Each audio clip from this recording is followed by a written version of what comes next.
this video is about how to log in the sssgov.ph. So, ito yung member application nila app sa SSS ngayon. So, dahil wala pa po yung asawa ko, ituturo ko na din yung step kung paano. So, ayan yun po yung mga guide kung paano basahin lang po. And then, ito po yung mga information na kailangan nyo pong sagutin isa't isa na tugma naman doon sa napasa nyo pong membership sa kanilang.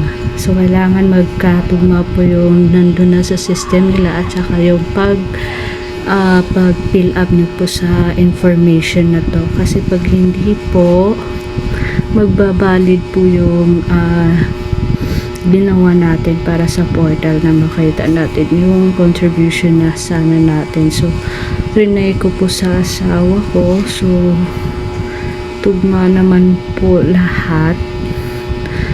Pero nung ayan, nasign ko na po lahat dyan. So, nag-start na po ako mag-sign.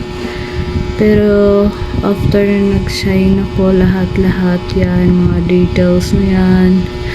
So, maglagay po siya ng confirmation page. Tapos, ito will send us a confirmation to SSS your email. So, nag-email na po sila.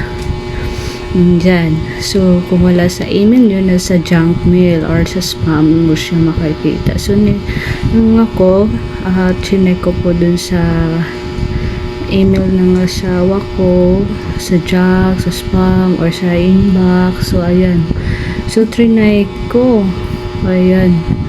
So, nung nag-try ako sa password ng nano ko, hindi ko na naman magamit. So, meron kasi mga ganun na tendency na mangyayari sa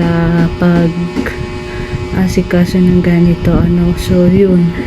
So, binalikan ko yung notification niya sa email kung ano ba ang meron doon. So, nakita ko pala doon na hindi kami tugma sa information na meron sila doon. So, yun, sad to say, hindi ko po natapos. Salamat po. God bless.